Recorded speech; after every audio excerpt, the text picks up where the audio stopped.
If you're a parent, especially one of school-age kids, let's just call this year a bust. No?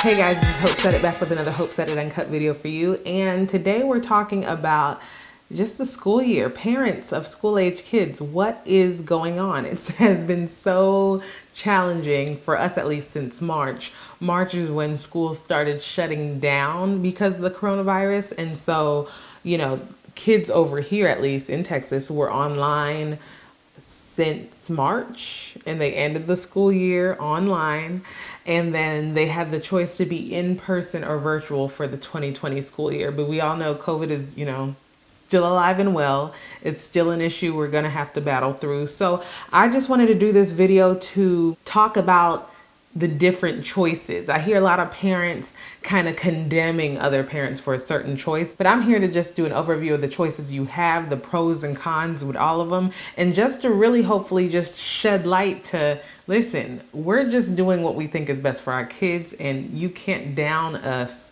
for whatever choice we make. I mean, no one is trying to put their kids in harm's way.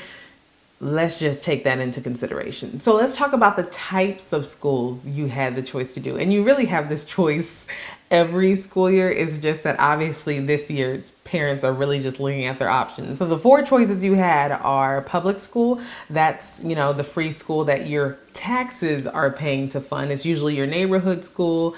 You have a local school district, and that is your public school. You have a private school, which you have the choice to attend. You're paying for it. So sometimes it's not close, but either way, as long as you're willing to pay for it, as long as you meet some criteria that they have to attend, then you're into that private school. Now, another choice that a lot of people, they know about, they probably have a misconception about, is charter schools. When I was growing up, charter schools were like for all the bad kids. Like you're missing credits, you need to go to charter school so you can ease on down the road and they can just bump you up and pass you. At least when I was growing up, we just knew that these little bad kids who aren't about to graduate in our school, they're gonna go to a charter school and somehow get above. Your tax dollars do fund them. But they have their different criteria of who to choose. Probably more limited, offerings and stuff like that. But, either way, you have your charter schools, which is also publicly funded. And then you have homeschooling. You could just say, forget all institutions. I will find curriculum and either teach them myself, or I'll find a homeschooling group and we'll just, group it up and decide what teacher teaches what. So those are the 4 choices. When I posed that question of which one people would choose, the majority was public school, followed by private, and then homeschooling, and then charter. So I think people still have that that thought about charter school, but that's what the people, that I polled who have kids chose. So let's talk about kind of the pros and cons of each one based on the feedback I received. So everything I'm talking about is experience. I'm not just making it up. It's people who actually said, hey, here's what I thought. Because that's why I said this topic, it was hard because I was really trying to do research and educate myself about it, and also make sure I include all points in this video. For public school, it's great. It's convenience. It's what you're already paying for. And especially if you live in a good school district, it is a pretty easy choice. You just go to that free school. You're already paying for it. It's a good school district. What's the problem? Now, the only con of a public school is really just the class size, and not that it's overcrowded.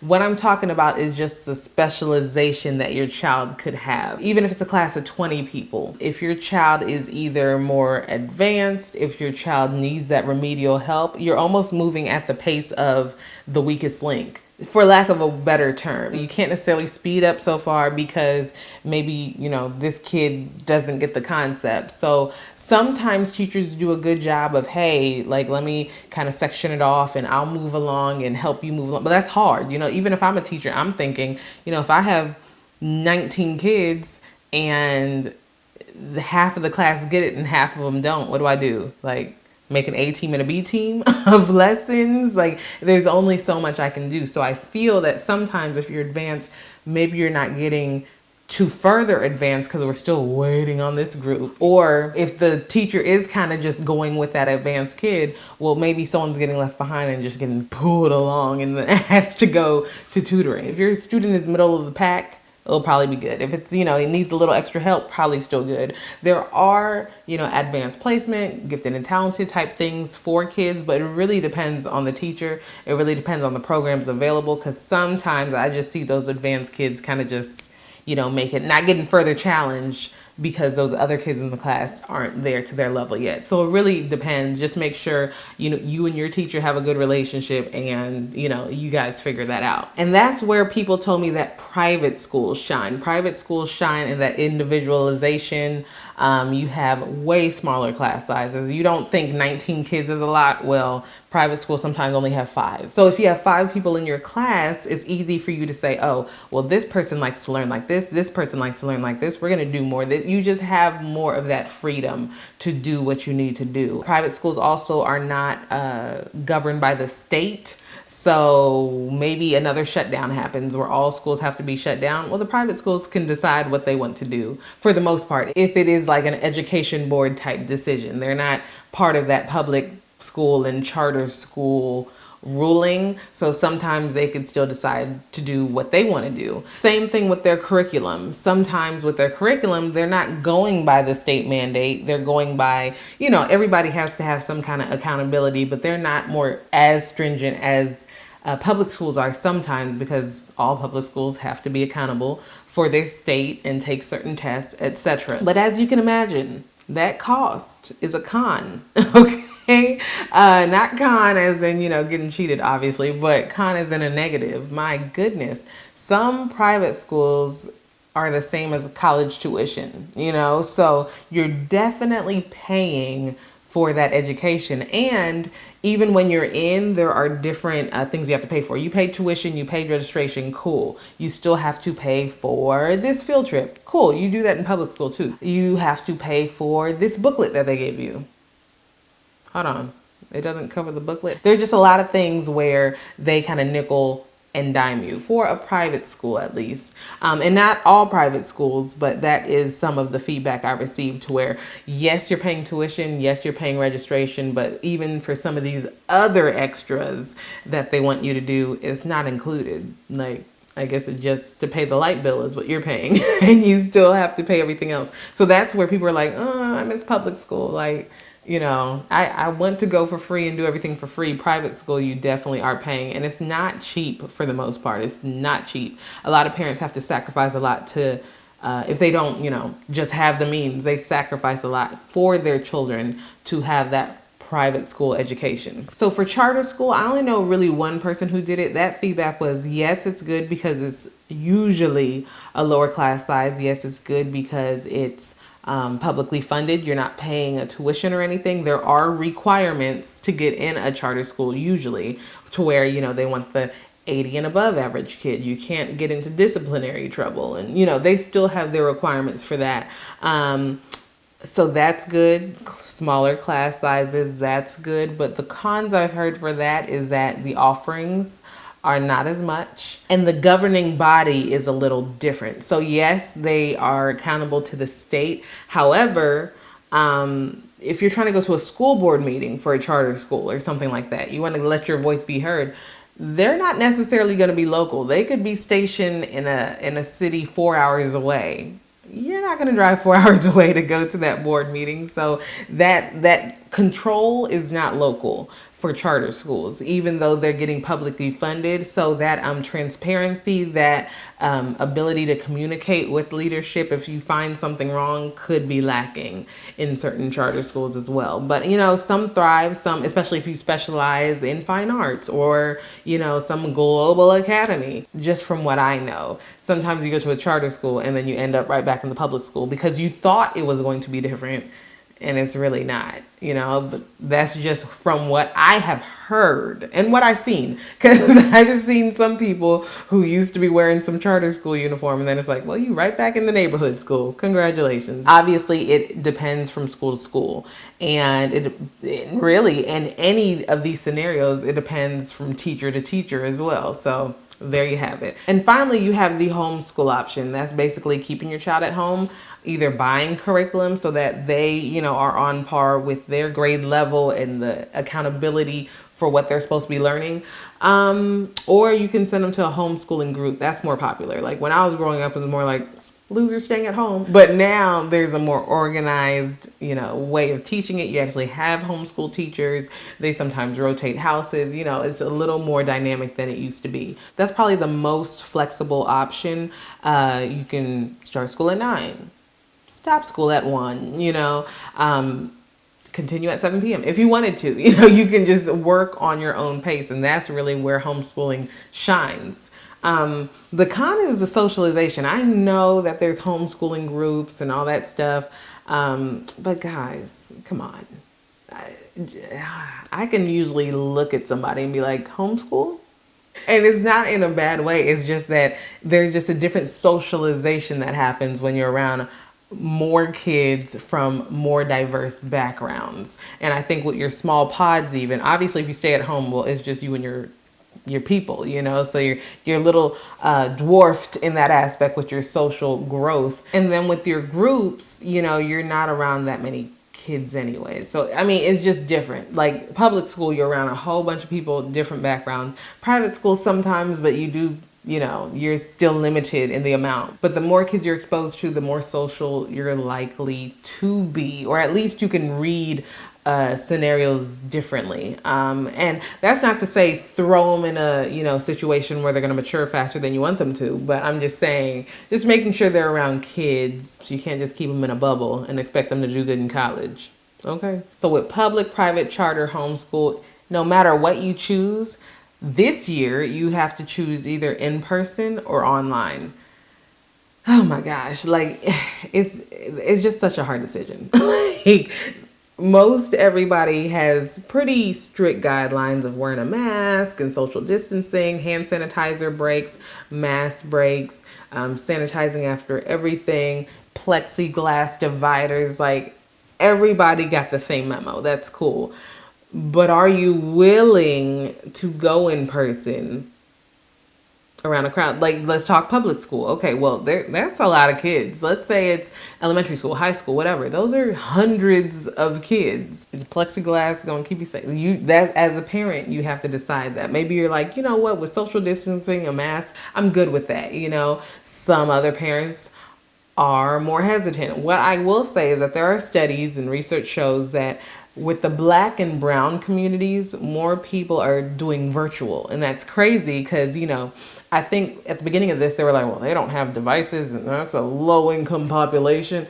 No, we're getting it together and saying, listen, I'll get the money, I'll scrunch up, I'll borrow from the district or whatever, but you're staying at home, because Black and brown communities get affected with COVID-19 a little differently, So I think those communities are knowing and taking those extra precautions. Not to say if or if you're Black or brown and you're in person, you're going against the culture. Listen, like I said, you do what you feel is needed for your family. You could do online learning. You just have to have a special kid for that. Like you have to have a kid that does online learning. Case in point, Vacation Bible School that was held in June, and it was all virtual because of COVID, obviously.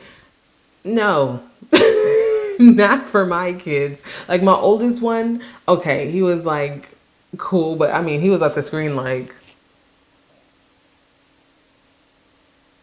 he was learning, I guess, but he was not impressed. My 3-year-old was like, oh, they're still here. And then they even had one for my 1-year-old, and that was a hot mess. Like he was looking at the camera squealing, and I had to log off. It just was not a good idea. But that's the same thing as school. You pick virtual school, and then you're like, well, does my kid even have the temperament to sit there?